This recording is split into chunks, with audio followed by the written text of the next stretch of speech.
Hey everyone, I'm Ian McCarthy of Lifting for Life, and today I'd like to talk to you about a couple of case studies that have been done on natural bodybuilders preparing for competition, and in one case, a full 6 months after competition.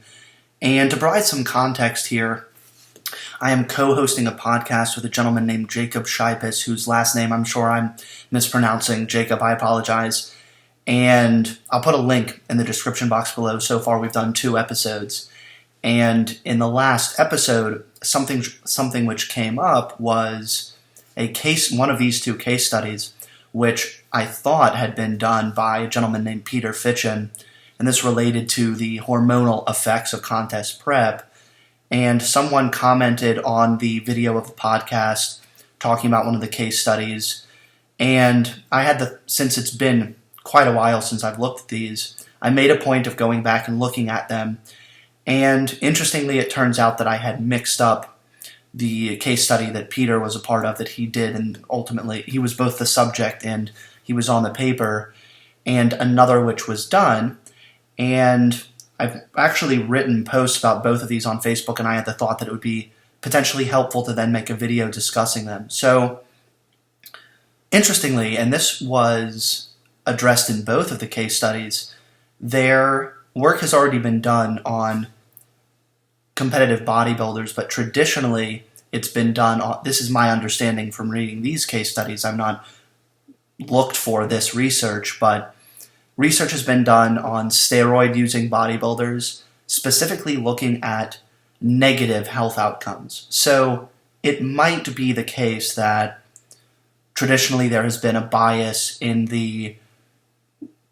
among researchers pursuing this, specifically wanting to look at negative effects of steroid use and not thinking to address the natural bodybuilding side of bodybuilding. So I think that's where these 2 case studies are really valuable. Now, what's interesting is, in looking at Peter's case study, I was wrong in that I had confused it with another which looked at things like cortisol, testosterone, etc. Peter's case study specifically looked at, more than anything, cardiovascular markers. So in posting about it, what I said was that contest preparation can improve markers of cardiovascular health. So we see things like decreased resting heart rate, and that was seen in both case studies.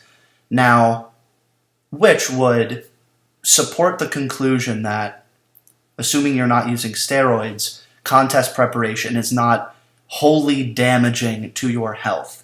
It can have beneficial effects. I would note that in the case of something like resting heart rate, interestingly, my understanding as a non-expert, but someone who has more than lay knowledge of anorexia, resting heart rate isn't necessarily, decreased resting heart rate is not necessarily accurately perceived as a marker of improved health, because in the case of anorexics, people who in some cases literally die of organ failure from effectively starvation, we see very low resting heart rate as a function of starvation. This isn't an indicator of cardiovascular health. However, I think there is nuance here, and again, this would be at least suggestive that a person could improve their cardiovascular health during contest preparation, again, assuming they're not using steroids. And I think that this is very intuitive in that if you're taking someone who is doing no cardio or minimal cardio and you have them do significantly more, which often happens in this context, and they lose a significant amount of weight, this is something which is probably going to improve their cardiovascular health. Now, interestingly, I might be misremembering in that I read one of the case studies yesterday, which was obviously a very long time ago, and one of them today, but I know that in the case of the case study Rossow et al. 2013, I will link both of these down below, by the way, so one was done in 2013, one 2014. If you look at things like, just a moment, LDL cholesterol, I noticed, didn't change. So it looks like some health markers can or do improve, and others simply remain the same. Now that's one side of the discussion. Now, if we look at the one I just mentioned, Natural Bodybuilding Competition Preparation and Recovery, 12 months case study, which, not wanting to criticize the case study done on Peter because I found it fascinating, I think it was valuable work, it was not as thorough as the case study I'm mentioning here, which looked at a lot of the same markers as well as things like testosterone, T3, T4, cortisol, and also looked at mood disturbance as measured per what's called POMS, Profile of Mood States, which is one of many psychological rating scales. There are a great number of these, but POMS, I'm actually not hugely familiar with it. I'm more familiar with scales used for depression specifically, but what I do know is I've seen POMS in, like, it appears to be the standard in research like this. Similarly, it was used in one of the studies Eric Helms published in 2013 or 2014, looking at influence of higher and lower protein dieting on a number of things. I think it was performance, satiety, but also psychological implications. So this is a lot of discussion, but what is the punchline? And I ran the numbers myself, we're looking at, in the case of this one individual, over between 6 months before their show and the show, and they did measurements, it looked like both 1 month before, looking at things like strength, but then the week of the show, looking at these markers. 75% decrease in total testosterone, 50% reduction in T3, 39% reduction in T4, over 100% increase in cortisol relative to baseline. I think it was 170 or 107% increase, and a 700% plus increase in total mood disturbance, again, per POMS. And similarly, that was something like 717% increase, which means relative to where it was 7 times worse. So what conclusion, if we want to take all of this, and by the way, like I said, I will link both of these below. I highly recommend that you purchase, if you're interested, if you are a competitor, if you're a potential competitor, if you're a coach, if you're the spouse of a competitor or a coach or any of these people, or you're just interested, my suggestion would be that you purchase these articles. They don't have free full texts, and read them. That's what I did. Certainly, people will make their own decisions as to how they get scientific research, but if we want to take all of this and everything that was measured in both of these, which is way outside the scope of what I've mentioned here, what is the conclusion?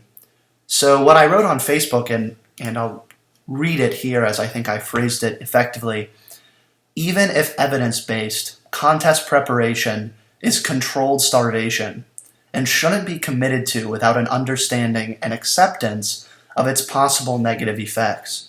So I sometimes get the sense that there's a perception in the evidence-based community, and by the way, I would note that I don't think this is particularly common. I think a lot of people get how rough contest prep can be, but I wouldn't want someone to think, well, when you do everything wrong, contest prep is really terrible, it just wrecks your hormones and all of this, but if you do everything right, it's not that bad. Admittedly, not that bad is very subjective phrasing, but someone might think if you do everything properly, it'll be pretty easy. And I reiterate that you can ask the question of how many people believe this, but I think it's important to recognize that at the very least in these cases, and I'll come back to the fact that we're just looking at two subjects, looking at things like testosterone, we're just talking about the one individual. If you actually read the full text and look at things like their training frequency and macronutrient breakdown, I think this is at least reasonably suggestive of these being evidence-based folks. Indeed, something that I might do is contact them directly and speak to them at length about what their protocols were like and get an even better sense of, how close that would be to what I at least would regard as the ideal way of approaching this. But again, you can't don't think that, oh, your training frequency is right, you're eating enough protein, you're not just outright starving yourself 800 calories a day if you don't need to be doing that, etc., that all of these issues are going to be avoided. In most cases, and I will again come back to the question of the applicability of this generally, but the body will fight very hard against what it perceives as a threat to survival. Because even though you as the person deliberately choosing to do things to get extremely lean, it isn't as if, I've said this before, like your biceps don't have a brain that says you're using a certain weight, therefore you have to grow to a certain extent.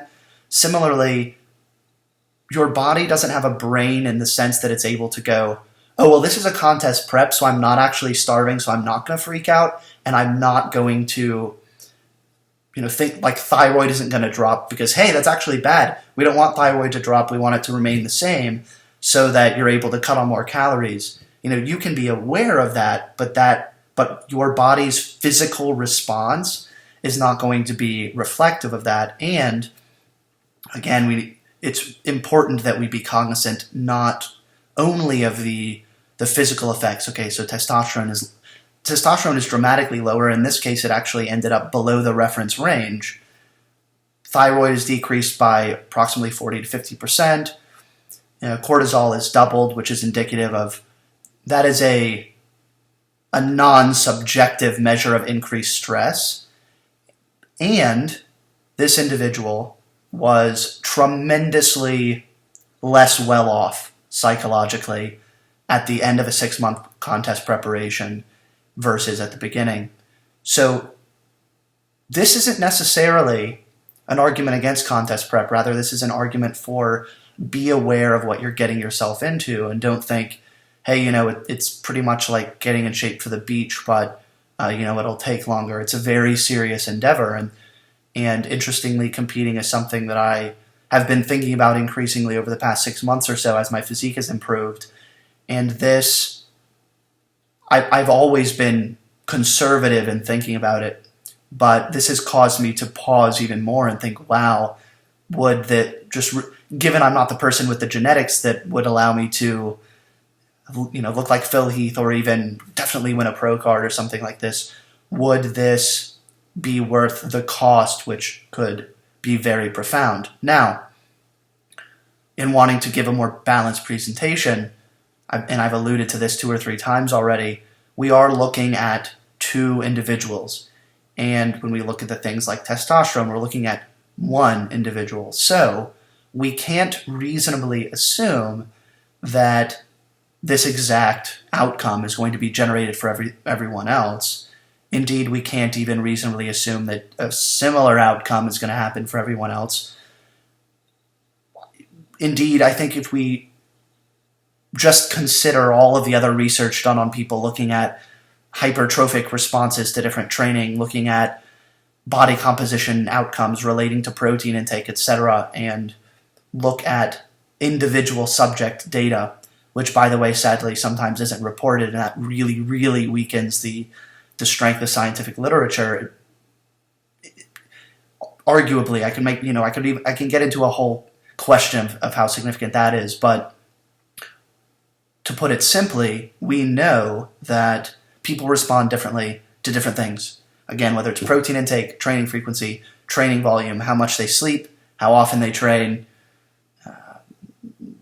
likelihood of getting various cancers given identical behavior, and so on. And so I think that leads to I think that means that we need to tentatively assume that we'll see the same thing with contest prep. And indeed, we have a ton of anecdotal evidence here, and the anecdotal evidence is it's tough, but people respond differently. We have someone who comes to mind as not, their body doesn't, for lack of a more technical term, freak out as much when prepping, Alberto Nunez. So the conclusion might be he's able to do more shows, he's able to prep more quickly, he's able to be more productive outside of prepping when he's prepping, he's going to be less stressed out, etc. So maybe prep is really not that big a deal for him, and that would be a question to ask him. I think most people will not be that far in the direction of it not being an issue. And then there are going to be people who perhaps contest prep, meaning an effective one where they actually get remotely lean enough, might mean, oh, they're actually suicidally depressed now. Indeed, if you look at, I'm not insinuating anything about this person in this case, but I noticed that, let me see if I can even find it, that one measure in particular, let's see, tension anxiety from, so if you look at the 6 months prior to the 6 months of actual prep, and that, oh, this is what I was thinking about. Vigor and activity is one of the measures that is included in POMS. They have tension, anxiety, depression, dejection, a number of others.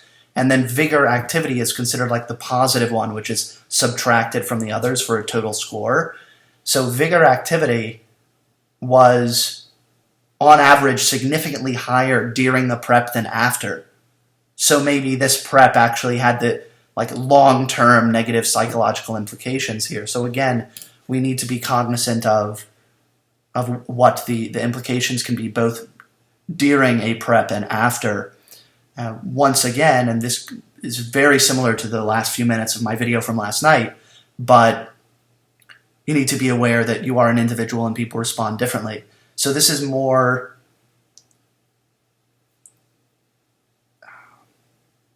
not, the phrase that comes to mind is proof of principle. I think that would be a misstatement, but this shows, given it is one person, this shows what can happen, which means, okay, it's been demonstrated that this can be an outcome. Additionally, given all of the anecdotal evidence that is available, I think that's consistent with this. And so that's, a person needs to consider that before starting the process, while simultaneously being aware that the only way they really are going to know is by going through it themselves. So, again, consider the plausible costs and benefits, also being aware of the fact that you don't know exactly how it's going to pan out for you until you've been there. So, science and experience, they fit together. See you guys again soon. Thanks so much.